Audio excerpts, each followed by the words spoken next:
Hola Pro Guys Familia, and welcome back to another Wild Rift video. Me llamo Rafa, and today we're going to be breaking down the most recent patch update for 2.3a. This is going to be shifting up the playing field a bit, as well as some of the champions you're going to see on the Wild Rift, but most importantly, gamers, we got the pool party event. So, grab a surfboard, let's catch some gnarly waves, and dive right on in. Cowabunga, dudes! To kick the patch off, we have the pool party event, as we noted at the top of the video, for Wild Rift. So, hope you guys got your sunscreen on. This event commemorates the summer heat alongside the debut of pool party skins on Wild Rift. These festive skins are sure to switch up the aesthetics in your games with Pool Party Fiora, Leona, Lulu, Orianna Renekton, and my personal favorite, Lee Sin. Bring out the pina coladas. In addition, Galaxy Slayer Z will be releasing later on as well. There are also some unique pool party accessories and from various sources. Chances are, the event will provide some of the typical rewards, such as Portal Coins and Blue Essence, through the completion of small missions. So, log into Wild Rift and play some games for those rewards before the event ends. Before we continue, we've got our question of the day. Which Wild Rift champion do you guys believe would make the best villain? Personally, it's gotta be Zed. I mean, come on, this is the guy that left the Kinku Order and betrayed all of his ninja homies. But that's just my opinion. Let us know what your response is in the comment section below. With that out of the way, let's get into the bigger bulk of the video, the champion updates. We're going to start off with all the buffs on this patch. There are only 3 champions that received buffs: LEONA, WUKONG, and Xin Zhao. Leona's Zenith Blade range was increased from 7.5 to 8. She's been receiving more and more buffs, and it's pretty clear that Riot wants her to have a place in the meta. An additional increase in range should make her engage more reliable, allowing her to punish out-of-position enemies with ease. As a core ability in Leona's kit, this buff should make her slightly more viable in every elo of play. The second buff is to WUKONG, the Monkey King.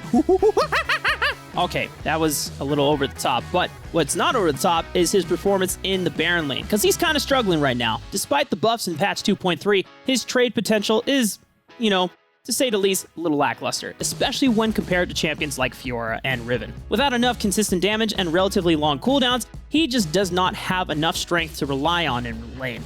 To compensate, Riot is buffing his first ability, Crushing Blow, to grant 80% healing from the previous 50% healing when attacking minions. This gives him a rather strong sustain in lane, allowing him to continue contesting the lane without the need to go back early. This buff thereby increases his potential to scale and contest the laning phase. The final buff is to Xin Zhao. In patch 2.3, he received a pretty sizable rework. The scaling on his abilities were completely changed, alongside the functionality of certain skills. In patch 2.3a, Riot stated that the reworked Xin has been underperforming. Therefore, his base stats are being increased, with his magic resist increasing from 30 to 38, health gained per level increased from 105 to 115, resulting in 2,260 base health at level 15. These buffs should help his overall survivability, allowing him to better perform his basic functions. It's still too early to tell how strong he'll be, but Riot will definitely be keeping a close eye on his progress. Personally, I've been having a lot of success with Xin Zhao in the jungle whenever I can't get my hands on Lee Sin, so, just to put a little tip out there for anyone who's kind of struggling to climb right now. But that wraps up all the champion buffs, leading us into the nerfs. But before we get any further, be sure to check out our ProGuides community Discord. We're constantly holding events and may have a giveaway in the near future, so be sure to join in on the festivities. The first nerf up is to Ahri, the Nine-Tailed Fox. She's been in a very stable position for the past few updates thanks to her incredible mobility, strong wave clear, and powerful charm. Patch 2.3a nerfed her base armor from 35 to 30, making her more vulnerable to damage and therefore slightly increasing the risk that comes along with playing the champion. But since the rest of her kit is untouched, Ahri's base mechanics and damage are essentially the same. However, if you're thinking about playing any AD assassins to capitalize on this punishment, I definitely recommend it. So, any Zed players in the chat? Despite many nerfs, Evelynn, the invisible AP menace, has still been taking control of the dang map in a domineering fashion. To decrease her overall capability to secure objectives, her ultimate ability's execution damage now only applies to champions. This means that she cannot reliably use the Massive Smite ultimate combo to completely outdamage epic monster objectives, thereby diminishing her pick priority. After all, it's the jungler's job to secure objectives, and having less power to do so decreases her overall effectiveness. It's nice to see that Riot is consistently addressing her, since so many players, including me, have been constantly complaining about the unfair advantage the pick yields. Janna has been one of the strongest support champions in the game for quite some time now. Her overall utility and versatile damage allowed her to experience great success, placing her as a lane bully who also excels at handling team fights. I mean, what can't she do? To help curb her advantages, Riot is winding down her second ability, Zephyr. The skill's damage was nerfed at each upgrade, which effectively decreases her main damaging ability. And without the damage to absolutely bully her lane opponents, Janna's pick priority will, without a doubt, feel the impact of the massive nerf. Less damage as a whole means Janna won't be able to take over the lane as she once did. Of course, her heals and barriers still yield the same results, so she should still be able to perform her protective duties during team fights. Thank God we're nerfing Katarina. Riot is truly blessing us with this one. The Sinister Dagger has been consistently steamrolling games, and very much warrants some tuning. Her passive, Ferocity, is having the AP ratio being reduced by 0.1 for each level. Since much of her damage relies on her picking up her daggers, this reduction decreases her damage output significantly, hopefully enough to create some semblance of balance for the hypercarry. In addition, her interaction with the new rune Phase Rush was so broken. The rune granted resistance to slows, and since her ultimate slowed her down, this rune allowed Katarina to just zoom around even while utilizing her Death Lotus, effectively nullifying any opportunity for counterplay. Therefore, Death Lotus now sets Katarina's base movement speed to 125 when spinning, eliminating the broken interaction with Phase Rush.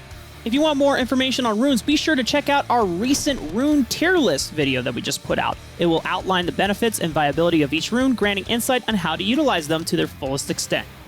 That effectively concludes all the champion balances. There weren't that many this time around, but the champions that received the tuning were all very much in need of adjustments, especially Katarina, making them very welcome balance updates to Wild Rift.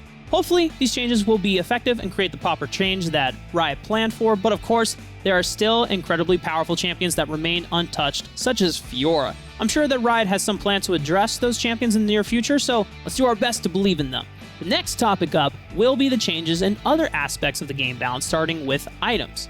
Riot seems to be struggling with balancing Sunfire Aegis, having released the item in hopes of promoting tanks, then nerfing it many times thereafter when tanks ended up too powerful. Anyone remember Rammus and Dr. Mundo a couple patches ago? This time around, they're adjusting the numbers on the completed item alongside the secondary component Balmy Cinder to deal less damage on non-champions, which effectively decreases the overall utility of the area of effect damage of the items in both lane and in the jungle.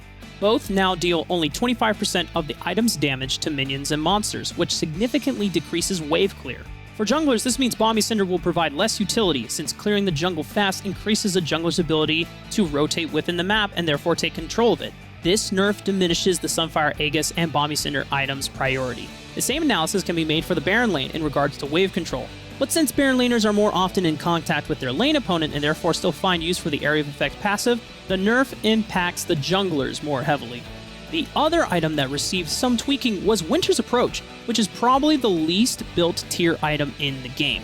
To incentivize more champions to purchase Winter's Approach, Riot is increasing the rate at which the mana stacks from 8 to 12 per cast. For those who don't know, the item provides ability haste scaling with the amount of mana your champion has. This buff therefore not only increases the rate of which players gain mana, but also their effective cooldowns as well. Despite this buff, it's difficult to tell right now if the item will find any uses. The extra fast scaling incentive definitely helps the item's relevance, so the next time you're looking to stack ability haste and mana, try out Winter's Approach.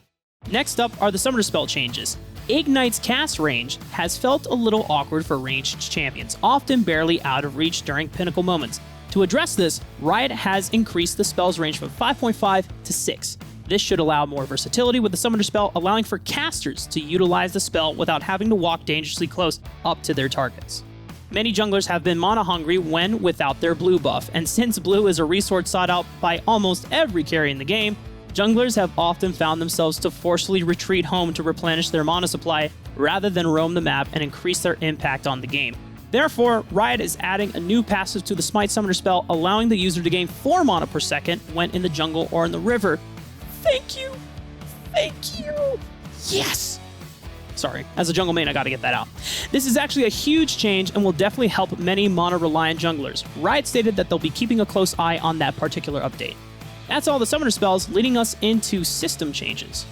To encourage a more coherent laning phase, the outer turret plating value per notch has increased from 100 to 150 gold. This increases the rewards to outmaneuvering your lane opponent, since opening up windows of opportunity to whittle away at the enemy's turret yields lucrative results. To compensate for the increase in gold, the global gold upon destruction was decreased to 100 from the previous 150.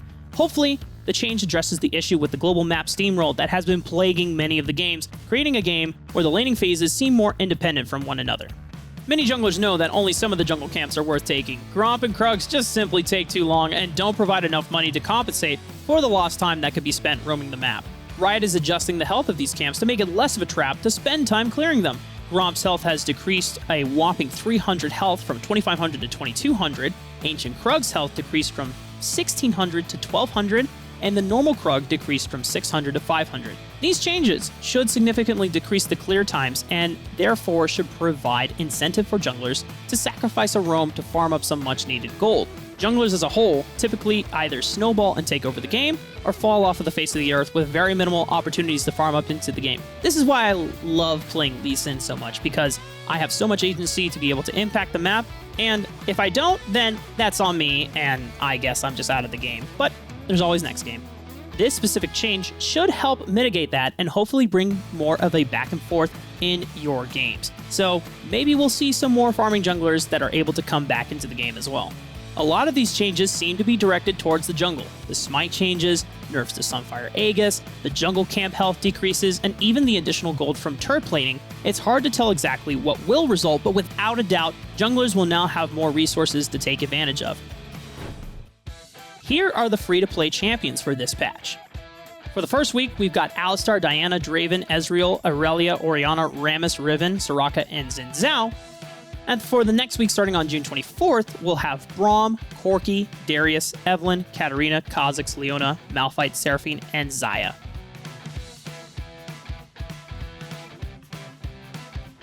Thanks for watching today's video, gamers. We hope you enjoyed, and if you did, be sure to hit that like button and subscribe to the channel to stay updated on everything Wild Rift related, including our tier list videos coming later this week. Until next time, stay safe and have fun. Adios!